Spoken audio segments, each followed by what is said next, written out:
여러분이 이미 어제 뉴스를 통해서 다 들어서 알고 계시겠지만 무한항공기 사건을 통해서 두 명의 아마 승무원이 비행기에서 충돌됨으로써 튕겨 나가서 그렇게 두 명이 이렇게 병원으로 가게 되고 나머지는 저는 그렇게 돌아가신 것으로 뉴스에서 그렇게 봤습니다. 여러분께서 살아계시는 우리 두 분만이라도 다시 정신을 차리고 건강을 회복하고 그 악몽에서 잘 깨어날 수 있도록 그렇게 그 생명들 지켜주시기를 위해서도 여러분 기도해 주시기를 원합니다. 우리 성도교의 비전은 성숙과 섬김과 선교입니다. 이 성숙과 섬김과 선교의 영어의 첫 자를 따서 M, maturity 해서 S 그 다음에 서비스 그리고 M, 미션 해서 MSM, 무브먼트 운동이라 그랬습니다. 그리고 이 비전의 내용을 좀 더 구체적으로 살펴서 그 내용의 속에 말씀 순종과 기도의 능력으로 그래서 말씀과 기도 예수님의 마음으로 교회와 가정과 이웃을 섬기며 그래서 섬김과 성령의 능력으로 세계를 품어 선교하는 그래서 전도와 선교 이렇게 다섯 가지를 말씀, 기도, 섬김, 전도, 선교를 5M 즉 다섯 가지 운동이라 그렇게 말씀을 드렸습니다. 성도교회 교인은 이 말씀 운동, 기도 운동, 섬김 운동 그리고 전도 운동과 선교 운동 이 다섯 가지 운동이 골고루 갖추어진 신앙의 소유자가 되기를 원합니다. 제가 원하는 신앙은 균형 잡힌 신앙입니다. 한쪽으로 기울어진 신앙이 아니고 신앙의 균형을 잘 이루는 영양이 골고루 몸에 주어져야 건강한 것처럼 신앙도 균형을 잘 맞춰줘야 됩니다. 한쪽으로 치우치게 되면 잘못된 신앙의 삶의 모습으로 드러날 수가 있습니다. 삶의 예배가 중요하다 하니까 공적인 예배는 이렇게 무시해버리는 그런 편중된 신앙을 원치 않습니다. 가정 소중하다 그러니까 교회를 무시해버리는 공동체를 무시하는 그런 신앙도 원치 않고 교회 중심 교회 하니까 가정을 내팽개치는 그런 신앙도 원치 않습니다. 우리의 신앙은 항상 균형을 맞추어야 됩니다. 이렇게 MSM 그리고 5M 운동을 하면서 균형 잡힌 신앙을 갖기를 원했습니다. 이러한 신앙을 소유한 신앙의 모델로 우리가 쉽게 접근할 수 있는 사람을 찾다가 사도행전 10장에 나오는 고넬료를 발견하게 됩니다. 물론 예수님을 발견할 수 있지요, 쉽게. 그러나 예수님을 닮자 그러면 당연한 건 알겠는데 나는 예수님처럼은 못 살아. 그럴 분들이 많을 것 같아서 우리가 쉽게 접근할 수 있는 한 사람을 찾은 것이 고넬료입니다. 그래서 우리의 신앙의 모델을 고넬료의 신앙으로 그렇게 정하고 2025년부터 고넬료 신앙 실천 운동이다 라는 제목 하에서 다섯 가지 운동을 실천하려고 합니다. 이 시간에는 그 첫 번째고 가정을 신앙으로 양육하라입니다. 고넬료의 신앙 실천 운동은 가정을 신앙으로 양육하는 운동입니다. 어제 예배드렸던 말씀드린 것처럼 무한 비행기 사고 정말 안타깝잖아요. 자동차 사고로 죽기 바로 직전에 세 사람이 똑같은 질문을 받았습니다. 장례식을 하면서 당신이 관 속에 들어갔을 때의 친구나 가족들이 애도하면서 당신에게 대해 뭐라고 말하는 것을 듣고 싶습니까? 그랬더니 첫 번째 사람이 말합니다. 저는 아주 유능한 의사였고 훌륭한 가장이었다는 이야기를 듣고 싶습니다. 그랬습니다. 그랬더니 두 번째가 말합니다. 저는 아주 좋은 남편이었으며 아이들의 미래를 바꾸어 놓는 훌륭한 가장이었다. 그리고 교사였다라는 말을 듣고 싶다고 말했습니다. 그랬더니 세 번째 사람이 말합니다. 저는 이런 이야기를 듣고 싶습니다. 저 사람 움직인다.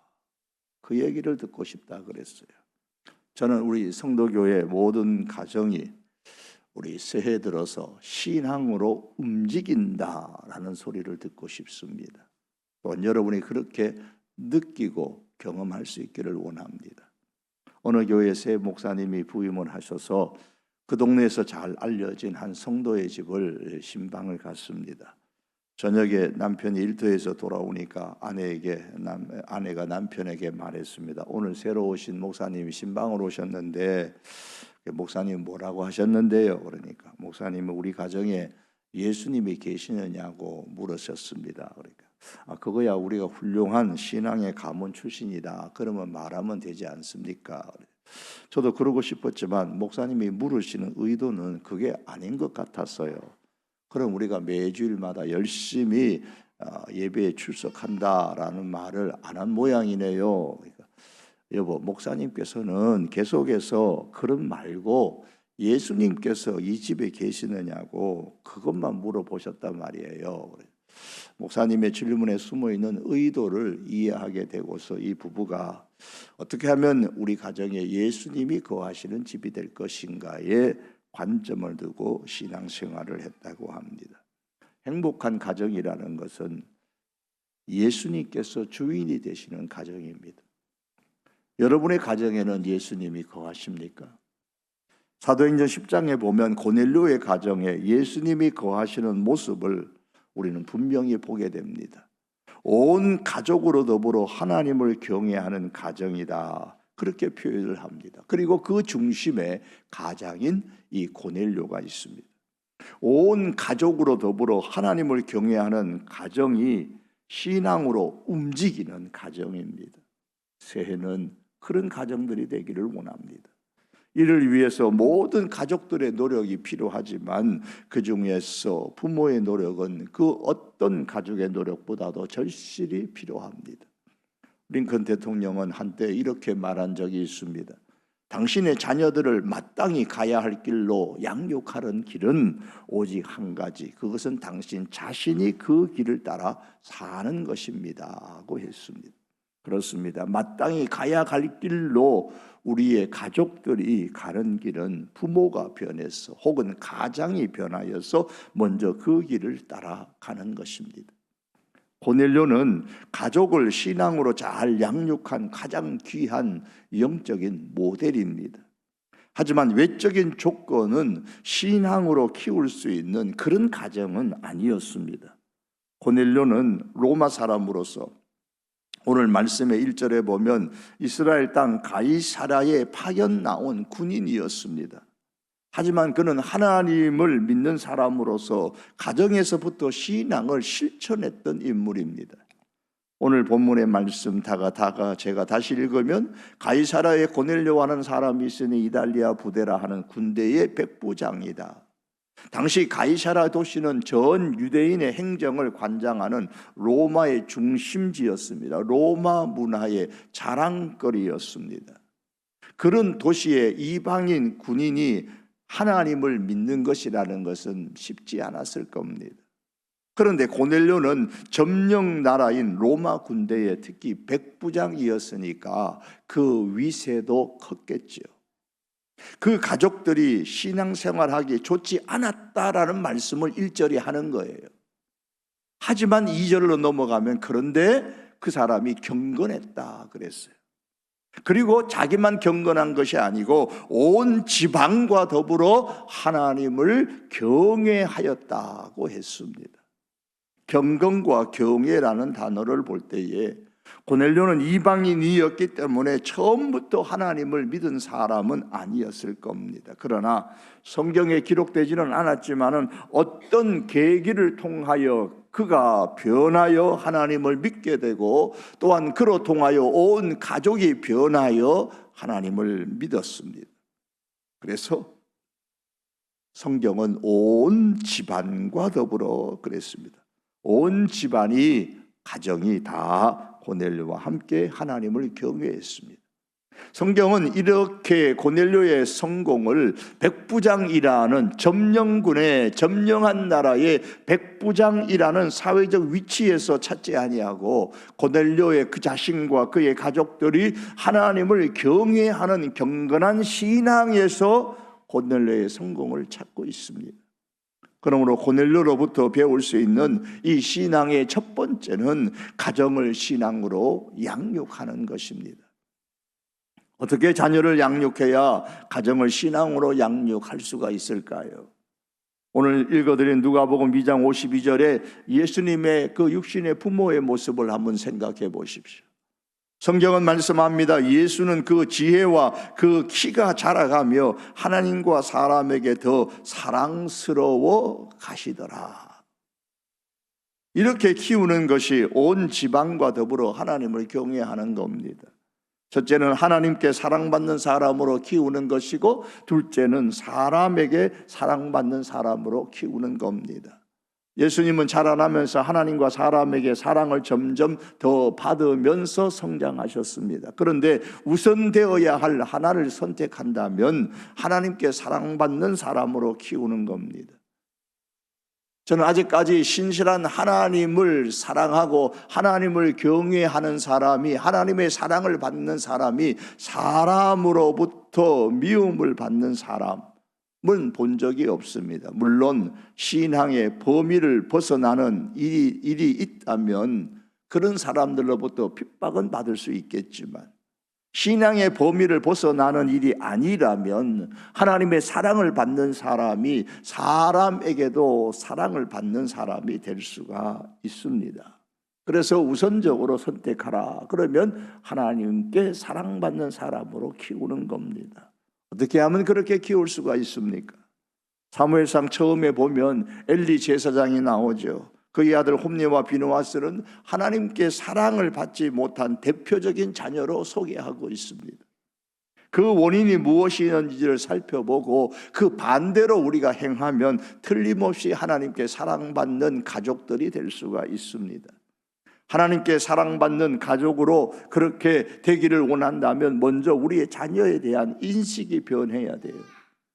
엘리 제사장의 자녀 교육부를 보면 분명히 알 수 있는 것 한 가지가 있는데, 그는 하나님보다도 자식을 더 귀중히 여겼습니다. 하나님을 자식보다 더 귀중히 여기지 못하면 귀중히 여긴 그 자녀가 하나님을 떠나게 된다는 겁니다.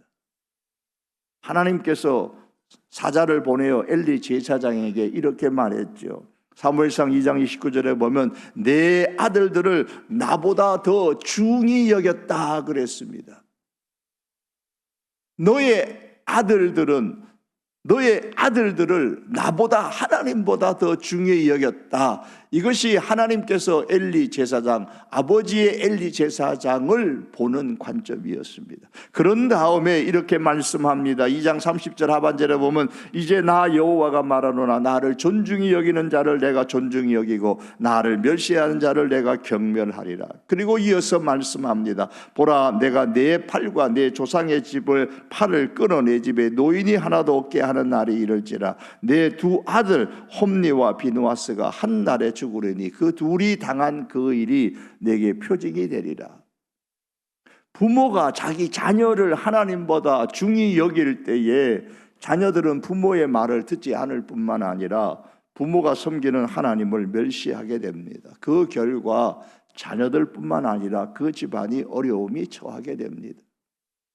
여러분께서 자녀를 다 양육해 보신 분은 아시겠지만 그냥 오냐 하면서 키운 자식이 커서 부모에게 효도하는 사람 아직까지 저는 제대로 본 적이 없습니다. 아들이 귀하다고 그냥 오냐 하며 키운 그 자녀는 부모를 잘 섬길 줄 모르는 것이 세상의 그 원리를 봐도, 경험을 봐도 그렇다는 것을 우리가 알 수 있습니다. 똑같습니다. 우리 자녀가 하나님을 제대로 섬기는 자녀로 양육하지 못할 때에, 아니 우리가 자녀보다 하나님을 더 귀하게 여기지 못할 때에 그 자녀는 성장해 가면 갈수록 하나님을 떠나게 될 것입니다. 그리고 어려움을 겪게 될 것입니다. 여러분, 만일 하나님보다 자녀를 귀중히 여기는 사람은 결코 자녀를 하나님께 사랑받는 자녀로 양육할 수가 없습니다. 하나님보다 자녀를 더 귀중히 여긴다면 가정을 신앙으로 양육할 수가 없습니다. 하나님께 사랑받는 자녀로 양육하고 싶다면은 우리는 세상의 소리에 귀를 기울이지 말고 하나님의 음성에 귀를 기울여야 합니다. 세상은 우리들에게 자녀에 대해서 많은 이야기를 합니다. 이렇게 키우면 훌륭하게 된다. 저렇게 키우면 훌륭하게 된다. 온갖 주변의 소리를 듣습니다. 여러분, 자녀를 하나님보다 더 귀하게 여기면 우리나라에 서울대 보내도 소용없고요, 저 미국으로 유학 보내서 하버드나 다른 대학에, 세계 최고의 대학에 보내도 소용이 없습니다. 자녀를 양육함에 있어서 그 어떤 세상의 유행도 명령도 무서워하지 마십시오. 하나님의 음성은 분명합니다. 하나님을 사랑하라. 그런데 하나님의 그 사랑은 자녀의 사랑보다 우선이어야 한다라고 말씀했습니다. 부모가 하나님을 자녀보다 더 귀중하게 여기면 자녀는 하나님께 사랑을 받는 사람으로 크게 됩니다. 성경에 모르드게라는 사람이 있잖아요. 그는 에스더를 양녀로 삼았습니다. 어떤 이유로 삼았는지 그 배경은 성경에 기록되지 않지만 이제 친딸처럼 양녀로 삼아서 키웠습니다. 에스더는 양아버지인 모르드게의 지혜와 일련의 사건을 통해서 바벨론 왕의 왕후가 되었습니다. 에스더는 왕과 백성의 사랑을 받았고 또한 하나님의 사랑을 받는 여인이 됐습니다. 에스더가 조국 백성의 생명을 구하는 중심 인물이었다면 그렇게 된 그 배경에는 바로 이 모르드게가 있었습니다. 모르드게는 에스더의 삶에 처음부터 끝까지 영향을 끼쳤던 그런 양아버지였습니다. 성경에 보면 모르드게는 날마다 후궁 뜰 앞을 지나다니면서 에스더의 안부와 어떻게 지금 되어가고 있는지를 살폈습니다. 에스더서 2장 11절에 보면 모르드게가 날마다 후궁 뜰 앞으로 왕래하며 에스더의 안부와 어떻게 될지를 알고자 하였더라. 이게 아버지의 마음이죠. 왕으로 보내기는 보냈는데 궁금한 거예요. 에스더는 모르드게가 일러준 대로 자기 종족을 주위에 알리지 않았죠. 에스더는 어렸을 때 했던 그대로 모르드게의 그 말에 순종했습니다. 에스더서 2장 20절에 보면 에스더는 모르드게가 명령한 대로 그 종족과 민족을 말하지 아니하니 그가 모르드게의 명령을 양육받을 때와 같이 따랐다 그랬어요. 하나님의 말씀으로 잘 양육했고 그렇게 양육한 대로 따랐고 그리고 성장해서 왕후가 된 이후에도 모르드게의 말을 따랐습니다. 에스더의 삶에 결정적인 순간이 왔죠. 우리가 아는 대로 유명한 에스더의 말, 죽으면 죽으리라고 했던 그런 결정을 해야 하는 그런 순간이 왔습니다. 그때 모르드게가 딸 에스더에게 이런 말을 했었죠. 에스더 4장 14절에 보면 이때에 내가 만일 잠잠하여 말이 없으면 유대인은 다른 데로 말미암아 노임과 구원을 얻으려니와 너와 내 아버지 집은 멸망하리라. 내가 왕후의 자리를 얻은 것이 이때를 위함이 아닌지 누가 알겠느냐. 이 말 속에는 모르드게가 딸인 에스더가 아무리 귀하더라도 하나님보다 귀하게 여기지 않았다는 이 모르드게의 신앙, 아버지의 신앙이 거기에 담겨 있습니다. 모르드게의 말대로 하면 전례에 의하면은 이 에스더가 죽을 확률이 50-60% 아니 그 이상이 됩니다. 그 당시의 풍습은 왕이 부르기 전에 왕후라도 왕 앞에 자기 멋대로 갈 수 없는 것이 그 당시의 예의였고 규칙이었습니다. 따라서 모르드게는 자기의 딸을 죽게 할 가능성이 아주 매우 높은 말을 지금 하고 있는 겁니다.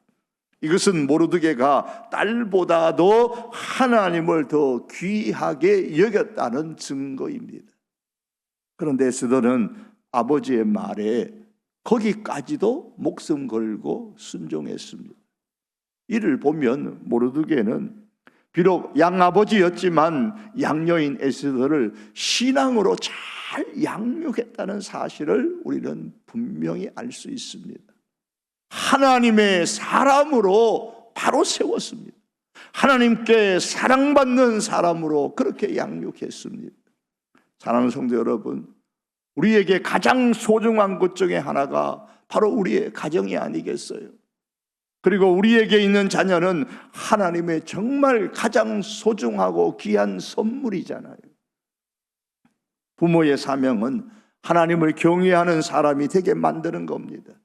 그래서 자녀를 하나님의 사랑을 받는 사람으로 바로 세우는 것이 우리의 자녀를 양육하는 첫 번째 목적이 되어야 됩니다.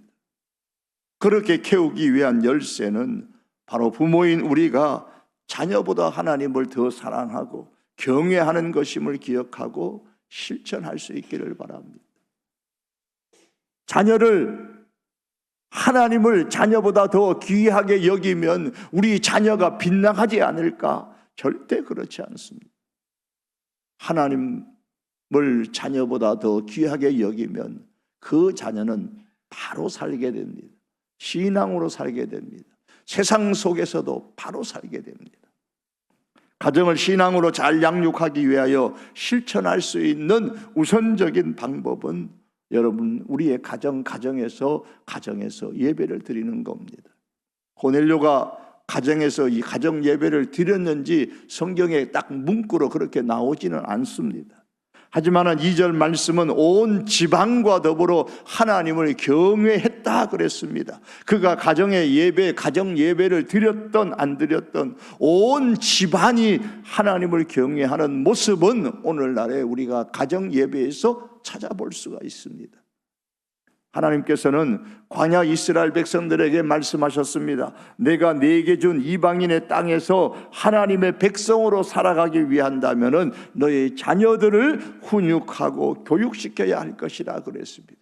가정을 신앙의 요람으로 신앙을 교육시키는 장소로 삼아야 한다고 하나님께서 말씀하셨습니다. 우리가 하나님을 알지 못하고 믿지 않는 이 세상에서 하나님의 백성으로 살아가기를 원한다면 우리의 자녀들을 신앙으로 양육하고 교육시켜야 됩니다. 어디에서요? 가정에서부터. 그 첫 단추가 바로 가정에서 하나님을 예배하는 가정의 예배입니다. 여러분, 일단 시작하는 것이 중요하죠. 오늘부터 당장 가정 예배를 드리는 시간을 내가 언제 정할까? 그렇게 생각해 주십시오. 설교하는 것을 부담스럽게 여기지 마십시오. 먼저 찬송 부르고 정해진 성경을 읽고 그 다음에 매주일 설교한 것을 3분에서 혹은 5분에서 6분 정도로 요점을 정리해서 성도교회 유튜브에 지금 매주마다 올리고 있잖아요. 두 종류로 올립니다. 한 3분 정도 들을 수 있는 거 혹은 5, 6분 정도 들을 수 있는 거 두 가지로 올립니다. 그러면 온 가족이 그 말씀 3분짜리를 들으시든 5, 6분짜리를 들으신 이후에 그 다음에 요즘 일어나고 있는 개개인의 일들에 대해서 서로 이야기를 하고 오늘은 무슨 일이 있다고, 어저께는 무슨 일이 있었다고, 이런 이야기를 가족들이 하면서 마지막으로 정리할 때에 유튜브로 들은 그 말씀을 오늘 어떻게 실천할 것인지에 대해서 구체적으로 서로 말하고 그런 다음에 마지막에 예수님께서 가르쳐 주시는 기도로 그렇게 마치면 됩니다. 매일마다 이렇게 가정의 예배를 어린 자녀일수록 유치부나 유아나 초등부나 그런 어린 자녀일수록 매일 드릴 수가 있겠죠. 하지만 고등부 올라가고 청년부 올라가면은 매일매일은 그렇게 못 드린다고 할지라도 우리가 매주 토요일이라도 이것을 사용하여서 가정 예배를 드리는 우리 가정들이 다 되기를 원합니다. 그래서 우리 성도교회 성도들의 모든 가정은 가정 예배를 통해서 개개인의 신앙, 가정의 신앙, 부모의 신앙이 경건할 뿐만 아니라 온 가족과 더불어서 하나님을 경외하는 가정이 다 될 수 있기를 원합니다. 여러분, 우리의 가정을 마귀의 손에 넘겨주지 마십시다. 만일 가정의 예배를 우리가 회사에 반납하게 되면요, 우리의 가정은 사단의 손에 있게 됩니다. 왜냐하면 우리 회사는 우리의 가정 예배를 강조하지 않기 때문이죠. 가정 예배를 장사하는 데에 바빠서 반납해 버리게 되면 우리의 가정은 사단의 영역이 될 것입니다. 바쁘다는 이유로 가정 예배를 포기하면 우리들의 자녀들은 어느 날 갑자기 불신앙의 영역에서 방황하고 있는 것을 발견하게 될 날이 올 것입니다. 그때는 피눈물을 많이 흘려 후회해도 어려움이 많습니다. 말씀을 맺기를 원합니다. 신앙은 가정의 부모로부터, 특별히 가장으로부터 시작됩니다. 어떤 사람은 가장이라는 것은 가정에 있는 제사장이다, 그런 이야기를 했습니다. 가장이 변할 때에 가정이 변하고, 부모가 변할 때에 자녀가 변합니다. 부모와 가장이 주도하는 이 가정 예배가 살아있는 가정을 만드십시다. 고넬료 온 가족을 더불어, 온 가족과 더불어서 하나님을 경외하는 경건한 신앙의 가정을 만들어 갔다는 것, 여러분 꼭 기억하면서 우리의 자녀이기 전에 하나님의 자녀인 것을 다시 한번 마음에 담고 하나님을 경외하는 가정을 신앙으로 잘 양육하는 그러한 우리 성도교회 교우들의 가정이 다 될 수 있기를 주님의 이름으로 축복합니다. 기도드립니다.